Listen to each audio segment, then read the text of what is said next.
Welcome into the Inside Scoop. We are live from Nashville, Tennessee. Today is Monday, August 18th. I was out of town, so the show didn't air on Sunday, and we're going to bump the Wiltfong Whip Around, which usually airs on Monday. We're going to go live with that tomorrow after the Savian Hyder commitment. But we got a big show today. Before we get going, you guys do me a favor. We're trying to get this thing to 100K, so hit subscribe to the Rivals Recruits channel, the best recruiting channel on all of YouTube. Like I said, we do have a big show today. It's a special show today. Why? Because Steve Wiltfong is making an appearance right here on the Inside Scoop. We don't really get to see Steve Wiltfong on this show, but he will be here because he's making some big five-star predictions. We're also going to preview the Tennessee-Michigan battle for number one running back Savian Hyder. That'll go down in about 24 hours from now. Also, Adam Gorney, national analyst out of California. He's on to talk USC and also the prospects of Jon Gruden coaching college football and what it might feel like to see Jon Gruden on the recruiting trail. So sit back, get ready. We have a big show, but first, let's talk about the biggest developments in the recruiting world from the weekend, and we're going to start with a big one. High school football is back. Yes, we are back. We've made it to the season. We had some big games. Miami Northwestern took on Lakeland. Here you see Syracuse five-star wide receiver commitment. Calvin Russell getting all the love after Miami Northwestern took it to Lakeland, really, 40-3, and he had a big role in that, catching a couple touchdowns, doing his sellies, having a great time out there. Calvin Russell, five-star wide receiver, headed to Syracuse, but we'll see. Miami, Michigan, still recruiting him, but he says go Orange. So that was a big game and, could have been inspired by a pregame speech from none other than former head coach Teddy Bridgewater. Watch this.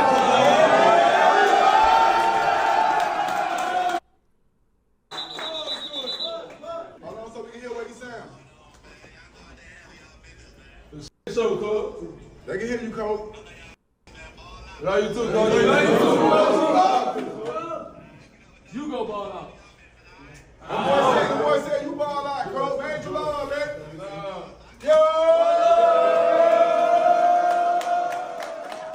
Pretty cool there. Teddy Bridgewater addressing his former high school players, and Teddy did go out there and ball out. He threw two touchdowns for the Tampa Bay Buccaneers against the Pittsburgh Steelers, and Miami Northwestern also balled out, winning 40-3 over Lakeland. And there was some more action. We got to recap. Jared Curtis, he's leading Nashville Christian over Franklin Road Academy. Here's he just runs through the entire defense. Now, Jared Curtis, five-star quarterback. He's going to try to take Nashville Christian to another state championship before heading to Athens. He wasn't the only quarterback off to a hot start. Here, Diabell in week 0 against MacArthur, throwing for a couple touchdowns.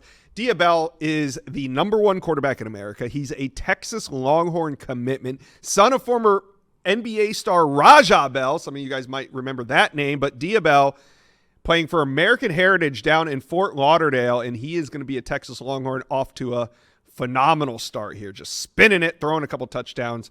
Great time. Now, week 0, here we come to week 1 this week. We're going to have more highlights. I want to highlight some of these players each and every week. Speaking of big weeks, we have a big one here on the Rivals Recruits channel.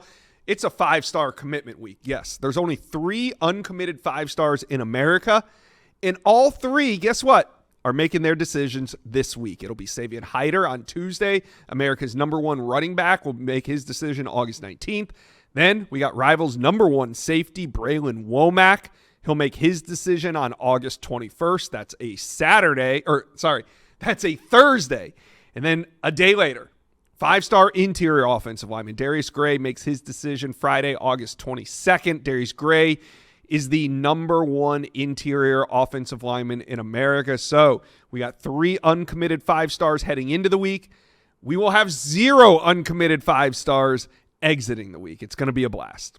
Speaking of those 5-stars, Rivals number 1 safety Braylon Womack, he is not trending to Ohio State as he has been for the past 8 months. He is now trending to Auburn, as we're just about 5 days from his decision. Braylon Womack from the state of Mississippi is trending to Auburn. And this is interesting because Jace Matthews just 2 Fridays ago committed to the Tigers. He's a number 2 ranked wide receiver on the Rivals rankings.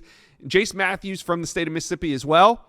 And guess who else is from the state of Mississippi? Quarterback Deuce Knight, who Auburn flipped from Notre Dame last cycle. I think Deuce Knight has a hand in this, and we'll see what Braylon Womack does. But right now, all the experts are pointing to Auburn. What are you guys thinking? Up next, we got to talk about another flip for elite linebacker Isaiah Williams. I know you guys have been following this recruitment. So the latest development is FSU has flipped Isaiah Williams from Ole Miss, who flipped him from Florida. Florida flipped Williams from FSU. FSU flipped him from Syracuse. And in the beginning, Syracuse flipped him from Louisville. So if you're scoring at home, here it is. Here's the rundown. Isaiah Williams, you know, we'd all like to believe that he's found his home. I mean, this is his second commitment to FSU. But the elite linebacker from Leesburg, Florida, I just don't think his recruitment is done. The teams to watch. Now, I do think there's reason to believe he'll stick with Florida State, but if I was a betting man, I would watch Florida. You know, he's from Leesburg, Florida, which is just outside Gainesville, but I would also watch the Georgia Bulldogs. You know, they lost Tyler Atkinson to Texas, so maybe they turn their attention to Isaiah Williams, but who knows? Maybe this one sticks. We will see. Now, that wasn't the only action for the Seminoles. On Thursday, they lost 3-star defensive lineman James Carrington. He decommitted, only to commit to Oklahoma on Saturday. So a little movement on Florida State's commit list, but at the end of the day, they do land elite linebacker Isaiah Williams. So those were the biggest developments that I was following over the weekend. What do you guys think were the biggest developments in the recruiting world? Let me know. Comment section below. Let's talk a little Michigan recruiting on the eve of a huge day, or what could be a huge day for Michigan fans, because Savion Hyder, the number 1 running back in America, is set to make his decision on Tuesday, August 19th. We're going to break it all down. I got EJ Holland here from the Wolverine, but Michigan fans, these are exciting times, so do me a favor and smash that subscribe button. We're going to be covering Michigan recruiting all season long. All right. Let's bring in EJ Holland from the Wolverine. And Savion Hyder comes off the board tomorrow. EJ, how do you think Michigan fans should feel about it? I think they should feel optimistic. I've been saying that for a long time. I feel like Michigan as a program just fits what Savion Hyder really wants.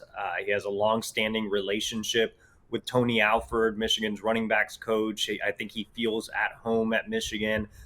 He's developed some relationships with guys like Bryce Underwood. So I think overall as well, you know, the offense, it's catered to running backs. It's a run-first scheme, even though they will open things up with Bryce Underwood. Michigan is always going to be committed to running the football, and that's something that's really important to Savion. I think a lot of people make a big deal out of the NIL side of things. I think Michigan will be competitive, just like, you know, every other school in this recruitment. But at the end of the day, I think Savion really values the relationship aspect, the at-home feeling. He's a small-town kid. He's been very private with his recruitment, as everybody knows. So there are a lot of different things that Savion is taking into consideration, and, you know, throughout the process, just getting to know him. It's like that at-home feeling is something that's going to be at the very top of his list. And I think Michigan has done everything possible. I think Tennessee has done a great job as well. You know, they've been recruiting him since his freshman year. Knoxville is close to a bunch of smaller mountain towns, which kind of resembles where Savion is from. It's driving distance from Savion's hometown as well. So I think Tennessee still has a legitimate chance too. You know, if you were to ask me the same thing and I were a Tennessee rider, I would tell you that I'd have some cautious optimism as well. But I think, again, Michigan has done enough, in my opinion. They've been a constant. I really like the way Michigan has handled this recruitment, how Tony Alford has handled this recruitment, but we'll see. You know, I don't expect Savion to inform staffs. Even though I'm going to the ceremony and I've talked to him plenty of times, he hasn't told me. So I think this one could still end up going either way. Yeah, this is one of the few that we're going to host that, like, we really don't know who the winner is heading in. Yes, a lot of these we do because we got to get the graphics ready. But I'll be honest, We have graphics set for all 4 teams tomorrow. We are ready for anything when it comes to this Savion Hyder decision. And like you said, we're going to have it right here on the Rivals Recruits channel.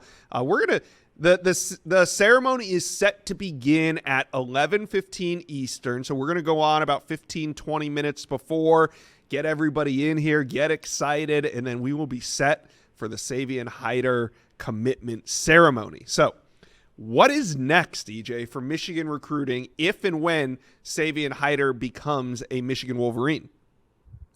Yeah, if they land Savion Hyder, obviously they're done at running back. That's 2 backs. They also have more of an upside take in Jonathan Brown out of Ohio. If Savion decides to pick Tennessee or surprise everybody and pick Ohio State or Georgia, Michigan's going to have to pivot at running back. I'm not sure there's an exact backup plan there. So, it's all in on Savion Hyder tomorrow, and then we'll see from there. But if they do land Savion, like I said, they'll be done at running back. The focus will really turn to linebacker. I expect Michigan to continue recruiting Georgia commit Nick Abrams and hope for a flip there. He's a DMV kid. Michigan has had success there this cycle, landing guys like Tariq Boney and 5-star edge Carter Meadows. So I really think they're going to continue to pick up in that recruitment and try to convince Abrams to flip. Michigan was a finalist before he picked Georgia this summer, but aside from Abrams, they're still all in on DQ Forkba, 4-star linebacker who just transferred from IMG Academy to St. Francis. That's a little notable for Michigan fans because Michigan's had plenty of success at St. Francis in the past. You're talking about guys like Derek Moore and Blake Corum. So I feel like that move could potentially benefit the Wolverines. And you have to keep in mind, the other big contender in that recruitment is Florida. So getting him out of the state of Florida and up into the DMV, I think that actually benefits Michigan. And, aside from linebacker, cornerback, they'd still like an elite guy. I think they'll work on potentially flipping Kari Adams away from Notre Dame. In fact, Kari Adams was spotted rocking some Michigan gear this weekend. So, we'll see. Who knows? Could put a little paddle to the little Irish there. But yeah, aside from Kari Adams, I feel like, they'll explore some other options. I think Adam Gorney reported, Michigan is still in contact with Haven Finney, who, is committed to LSU. So I think that corner is going to be really interesting. They could go for a big flip there, and they'll likely take another offensive lineman too. Maybe not necessarily a big name since they already have a good group there, but that's kind of what's next. Not a lot of options. If they get Savion, they'll have 23 commits, so class almost done there. All right, Michigan fans, talk to EJ and I. How are you feeling as we're about 24 hours out from the number 1 running back in America, Savion Hyder, making his decision? Let us know, comment section below. We got to talk a little Tennessee recruiting because we're on the eve of a massive decision. Savion Hyder, America's number 1 running back, is making his decision tomorrow, August 19th. And it's coming down to 4 teams. It's Michigan, it's Tennessee, it's Ohio State, and it's Georgia. But, we got Matt Ray here from VolQuest. The experts, Matt, they've been saying this thing's coming down to really 2 teams, Michigan and Tennessee. So glad to have you on. Wanted to ask you, how do you think Tennessee fans should be feeling right now as we're about 24 hours out from this decision? Well, Josh, if you're a Tennessee fan, this is a recruitment that you've been following since the fall. Number 1 running back in the class gets to Knoxville. Tennessee puts their best foot forward and becomes a strong contender in this race. So, I think it's an announcement that you're really excited for. You've been asking questions about Savion Hyder for some time. Tennessee certainly put their best foot forward since the spring, even more so getting Hyder to campus then, getting him back ahead of official visits, and then getting the last official visit. So a lot of things have been positive for Tennessee in this recruitment. So if you look at it from that standpoint, I think, there's some reason for some cautious optimism. But on the other hand, I think Michigan's been the favorite in this for a long time. And I think if you're looking at this knowing that Savion Hyder and his family are not going to give anyone a definitive answer prior to their announcement tomorrow, they're going to go into this, schools are going to go into this pretty dark. I think there's, probably more cautious optimism from the Michigan side if you were talking to someone there. I think this is overall for Tennessee has been a heavyweight battle that they've battled in, and now you get your final answer tomorrow. So if you're a Tennessee fan, you certainly tune in and find out what that final answer is. We don't get a lot of recruitments like this nowadays. We saw this with Braden Rouse, about a month ago, where schools went in dark and Tennessee won out because of their efforts. So we'll see if it pays off again tomorrow. Yeah, and we don't know where he's going. This thing is up in the air. It'll be really interesting to see where he lands. Now, if he ends up at Tennessee, they're done with running back recruiting. If he doesn't end up at Tennessee, what are their options at the position? Yeah, I mean, I think when you look at it, Josh, DeJuan Morris, Justin Baker, young guys that are in the program have had a good fall camp, are continuing to come along for Tennessee. Obviously, they'll continue to evaluate guys. They flipped DeJuan Morris late in the cycle last year, but they liked him earlier than that. So we'll see if there's anybody that they're able to circle back to like that. And then, we'll see if they do something like going back out and adding a guy like Star Thomas from the portal, a one-year guy, if there's not something there, that they like. So I think those are really the two options for Tennessee right now, and we'll kind of see how things shake out once the senior tape gets started. Yeah, and, Tennessee can find him during the season. I remember the Arian Carter recruitment. Yep. That was a late offer. That was a fall eval that everybody, jumped on him, and Tennessee won that recruitment. So maybe there's a running back like that, or they could possibly circle back on another target. Well, that being said, what is left for Tennessee to accomplish? Whether or not they land Hyder, what is left in this 2026 cycle for Tennessee recruiting?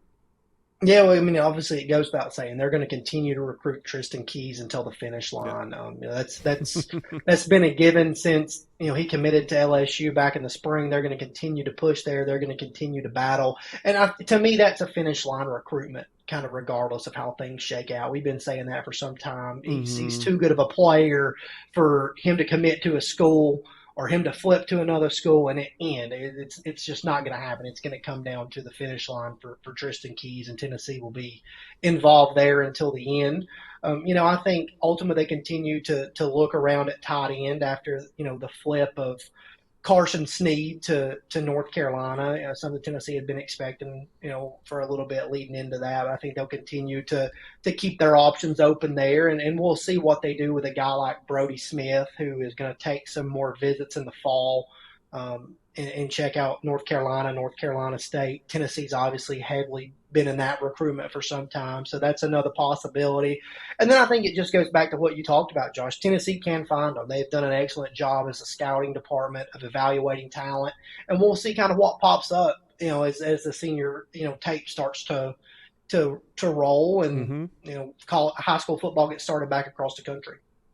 All right. Matt Ray with VolQuest. It's going to be an exciting week on the recruiting trail. Thanks for stopping by the Inside Scoop. Yeah, thanks for having me, Josh. It's prediction time, and in this segment, we're only predicting 5-star recruits. So that's because there's 3 remaining uncommitted 5-stars in the 2026 cycle, and all 3 come off the board this week. So we got some special action before the college football season kicks off, and that's why I'm bringing in a very special guest to the Inside Scoop. We got the man himself, Steve Wiltfong, on to drop his latest predictions. We're going to break it all down. But first, guys, do me a favor. Hit subscribe to the Rivals Recruits channel. These are exciting times. College football is right around the corner. Jump on board. Hit subscribe. All right, let's bring in Steve Wiltfong. And in 24 hours, the number 1 running back in the world, Savion Hyder, is going to make his commitment August 19th. That's the date. Steve, this one has been a fierce battle, and Savion Hyder doesn't give much up. So how do you feel about this recruitment as we're about 24 hours out? Well, obviously it's coming down to Michigan and Tennessee. Georgia and Ohio State were 2 other programs that he gave strong consideration during his process, but we expect him to plant his flag in Ann Arbor or Knoxville tomorrow. On the Rivals YouTube channel, we'll be streaming Savion Hyder's announcement. And I'm still going to ride with Michigan. That's the program that I felt has led in this recruitment from the early stages. Different programs have come on to challenge the Wolverines. Obviously, it's Tennessee down the stretch, and I think if you talk to sources around Knoxville, there's optimism. The buzz has been growing around the checkered orange. Nobody would be surprised if he picked Tennessee tomorrow, including me. But I'm going to stick with my long-standing thought that Michigan is the program to beat for Savion Hyder. The relationships with the coaching staff, the style of offense, the way Michigan prioritized them. Last year, Michigan landed their number 1 overall player in the country, 5-star quarterback Bryce Underwood. If they were drafting here in 2026, you've heard me say it numerous times, Savion Hyder would be their number 1 pick from the high school ranks. This is their top overall player on the board. They recruited him as such. Modern recruiting, obviously got NIL involved. Michigan, Tennessee, 2 programs that have advantageous opportunities on and off the field for their student athletes. So they've certainly put Savion Hyder in an exciting position in that regard. But I'm going to go with Michigan for Savion Hyder tomorrow on the Rivals YouTube channel. But we'll have to tune in to watch and see what he really does. I will be locked in, that's for sure. Do you think there's any indication? Is he going to inform the coaching staffs prior to his decision? Well, the scuttlebutt coming out of the Hyder camp is no. Everybody's going to find out at the same time tomorrow when Savion Hyder announces his decision at his school. All right. Well, that'll be interesting. So that's Tuesday. Then on Thursday, we got our second 5-star commitment of the week. That's Rivals' number 1 safety in the class, Braylon Womack. His decision date is August 21st. So, Steve, has Ohio State completely lost grip of this recruitment? I think that going into the announcement, Auburn's the program to beat, and on Sunday I logged a Rivals prediction in favor of the Tigers. And we've been talking about Auburn all month for Braylon Womack. Going back to July, Auburn has picked up steam. The official visit in June really moved the needle for the Tigers, and Hugh Freeze, DJ Durkin, and company have been on the gas. Obviously, NIL is a factor in this recruitment, but I think Auburn is the place where Braylon Womack is also most comfortable with the people on campus from the coaching staffs. He's familiar with several guys already on Auburn's team in the recruiting class. So feels comfortable around those guys. His sister plays softball at Auburn, and so that's also something nice in the Tigers' favor. So I like where Auburn stands for Braylon Womack. I think Florida is the biggest challenger, with the Aggies and Ohio State still having dialogue going into the decision. But right now, I like Hugh Freeze and Auburn to land another blue chipper after picking up a commitment from Jace Matthews a couple weeks ago. How much did it help with Auburn landing Deuce Knight last cycle out of the state of Mississippi? Well, that was huge for Jace Matthews, obviously, both being from the state of Mississippi. Braylon Womack having the comfortability with both of those guys, knowing other guys on the roster. I think that recruiting's a game of inches, and it's adding up in Auburn's favor from NIL, from relatability in the locker room, from an opportunity to make an instant impact, believing in DJ Durkin's scheme, loving the trajectory of the program. Auburn's got a lot of things going in its favor for Braylon Womack ahead of his announcement. Yeah. All right. Let's turn the page to Friday. That's when the next 5-star is going to commit. August 22nd. 5-star interior offensive lineman Darius Gray, our number 1 interior offensive lineman in America. Is this shaping up to be an SEC battle down the stretch? Yep, it's South Carolina and LSU, Tennessee, another program that charged hard late in the summer. But I think it's going to be either the Gamecocks or the Tigers, and the intel continues to favor South Carolina. Now, back early in the process, South Carolina first to prioritize Darius Gray, recruit him the hardest. They were the leader. Then in the spring, it was LSU that moved out in front for Darius Gray, talking to sources. They had the advantage going into official visits, which then included a great trip to Baton Rouge. But I'm hearing that South Carolina's official visit, the weekend of June 20th, was just a reminder of why he always loved the Gamecocks. He feels comfortable in that environment, loves the atmosphere around the program.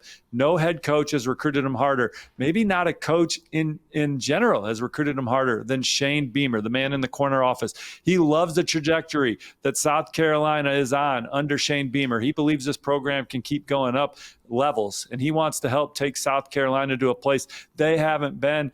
I think South Carolina is the leader, but dialogue continues with LSU. He's still consistent in conversation with the Tiger staff. LSU pushing their track record of development at the offensive line position, the magnitude of the program, the games they play in, helping LSU restore glory, get back to where we've seen them several times in that national championship picture.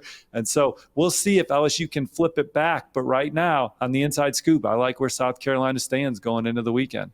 All right, let's hear it, guys. You are the real recruiting experts. Talk to Steve and I. Put your predictions in for the final 5 stars of the 2026 cycle. Let's talk a little USC recruiting as the Trojans have the number 1 class in America.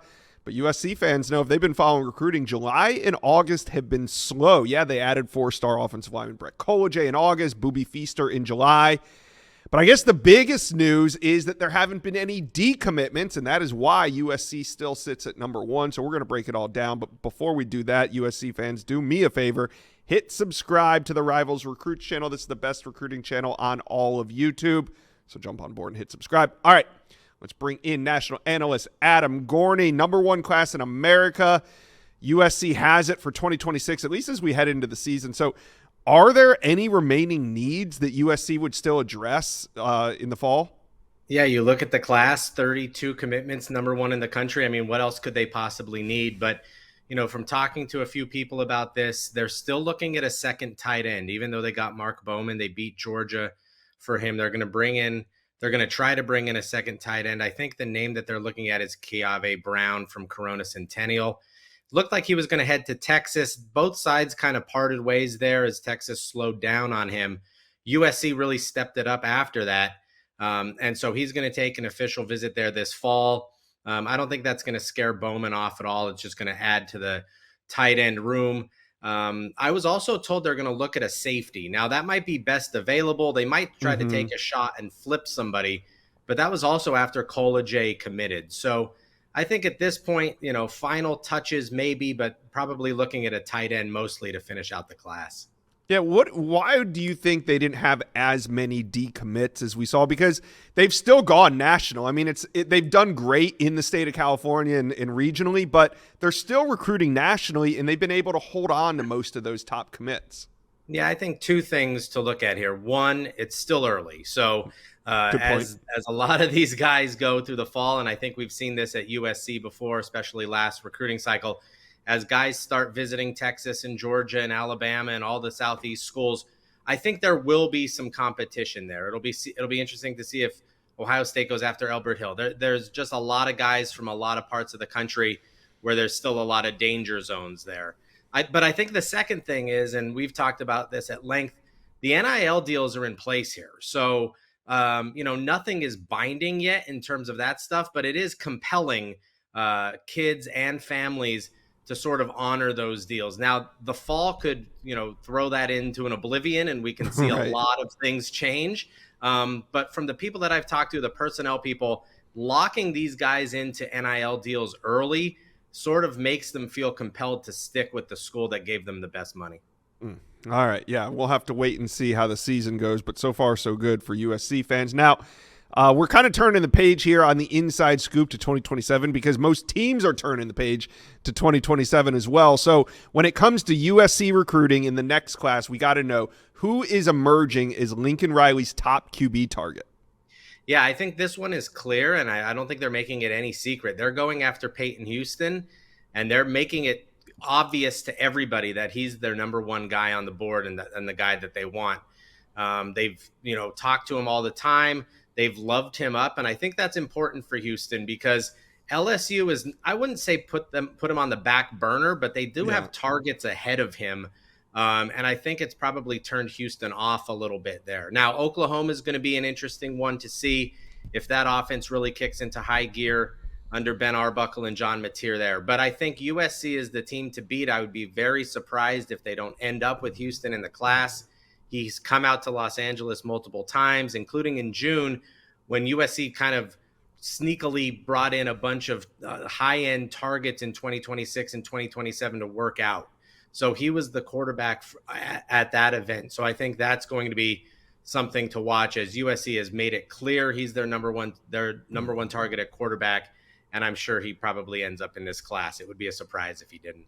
Yeah, Lincoln Riley generally gets his number 1 target, at least at the quarterback position. All right, Adam, what other big names is USC trending for early so far in this 2027 cycle? Yeah, a lot in state. I think they're going to have a lot of success in state because a lot of kids for years, had kind of just been looking elsewhere. And, Bryce Young goes to Alabama and down the line you go. But a kid like Duvet Williams has grown up around USC. He absolutely loves USC. It would be a shocker if he went anywhere else. Quentin Hale is getting a lot of heat in the last couple of weeks as people see him. Alabama, Georgia, Texas A&M, Notre Dame all involved, but USC has hung on there. Aaron Washington, he goes by J.O. Everybody calls him J.O. Washington, is another modern-day kid who has USC very high on the list. It wouldn't be a shock to see him go there. And his teammate, I was told last week, it's almost done. The paperwork is almost done to get Danny Lang to sign early, or at least commit early to USC there. So there are a lot of big names in state. They're being aggressive with in-state guys in 2027, and especially at defensive back. I don't know how deep they go, but they can probably go as deep as they want.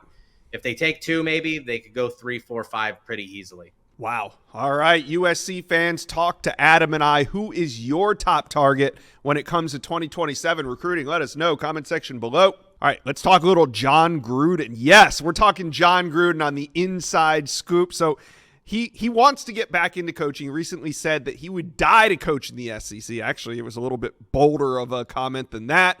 But Adam, he hasn't coached since 2021, at least been a head coach, but there is some buzz out there. And, you know, with all the expectations in college football these days and the turnover, who knows what could happen next offseason? So let's discuss. If there was a school out there, where would you love to see Jon Gruden coach college ball at? Yeah, I think this is the interesting thing. I think he would probably only coach in the SEC or a Big Ten school. And the Big Ten schools are a little tougher because of some of the academic requirements that they require. But there could be potentially 3, 4, maybe more SEC jobs opening after this year. I would love to see Jon Gruden and John Calipari at Arkansas with some Walmart and Tyson Foods money being thrown around there. That would be interesting. Is it a job that he thinks he could win at, though? I think that's what Gruden is looking for.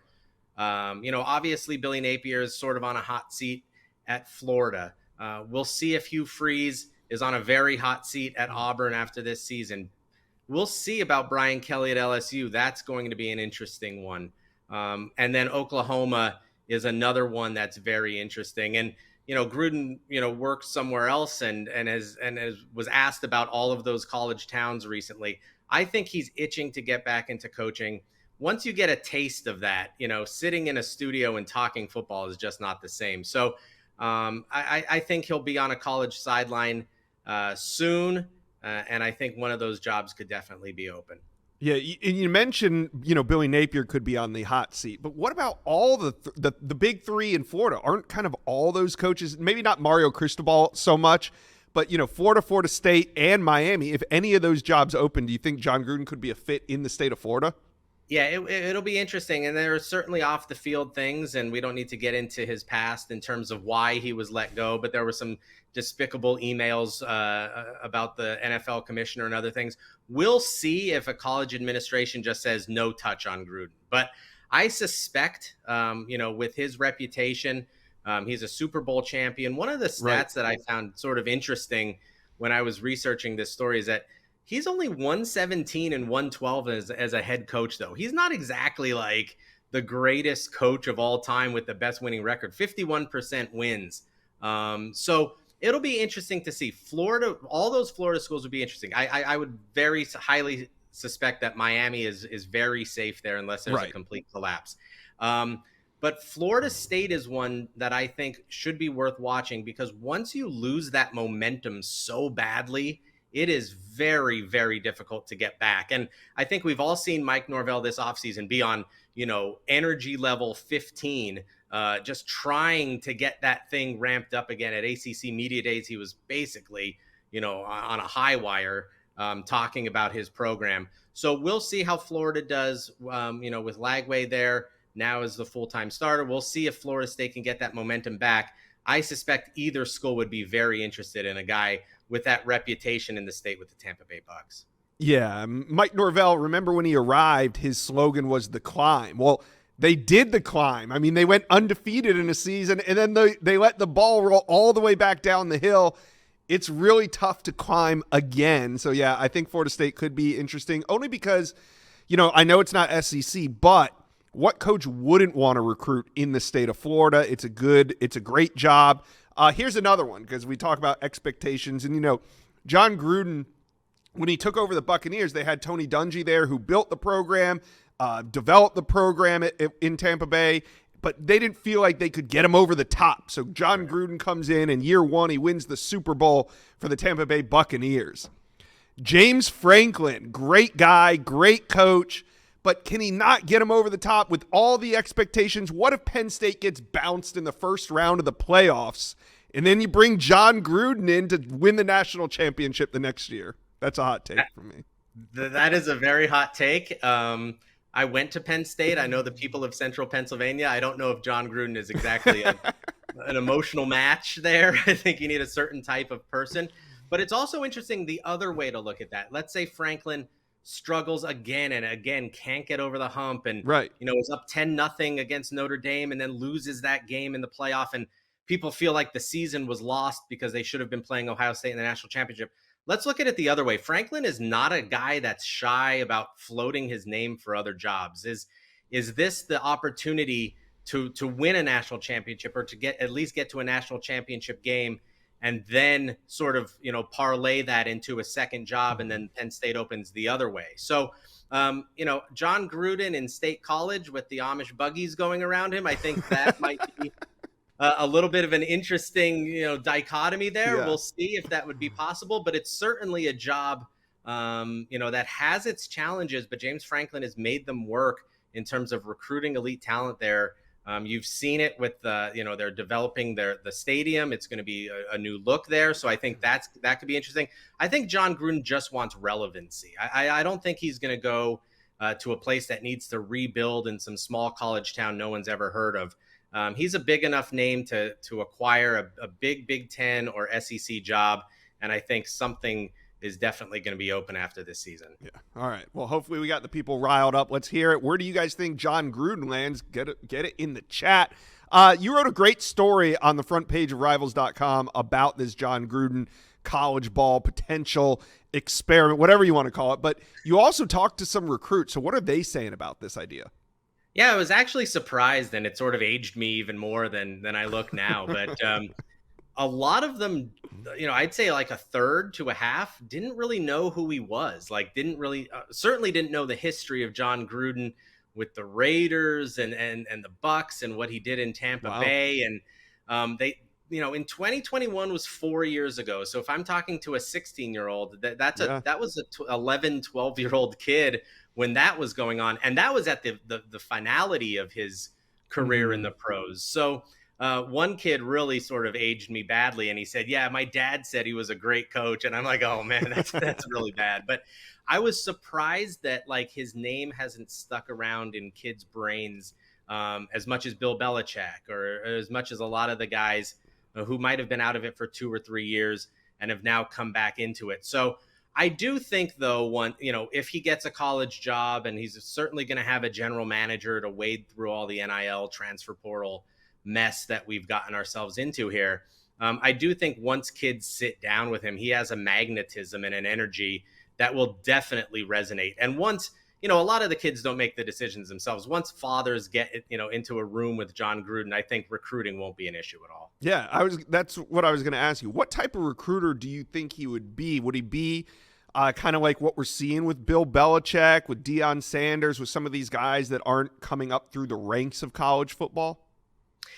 It'll be interesting. I suspect he's not going to be the guy that sits in his office and lets other people do his bidding for him. Deion was being criticized for not going on recruiting trips, for not really being in town when recruits were in town. And a lot of people suspected it was just because he thought he was, prime and didn't need to be there. Now we know that he had significant health issues that he was dealing with. Bill Belichick has been out, now limited. He hasn't been on planes all over the country recruiting, but he doesn't have to. I mean, he just puts his hands out and he's got all those rings, and that will draw in kids. But he has been around the state of North Carolina, hitting high schools, going around, being active. North Carolina's recruiting very, very well before he's even coached a game. I suspect Gruden will go full bore. I just think has that, energy to him that he can't sit back. He's got to be involved in those things. And that's what a lot of successful college coaches who recruit really well, that's what they've done in the past. Before they've won the national championships and kind of have, the ability to call people into the office, they were out, they were active, they were very, on planes all the time and in high schools all the time and shaking hands and kissing babies. I just suspect he's going to want to be that guy with a social media manager around him so they could publicize it as much as possible. All right. Well, Adam, in 3 or 4 months, we're going to know if this was just a fun little exercise that we did or if we've been predicting the future. We'll just have to wait and see. Yep. Can't wait.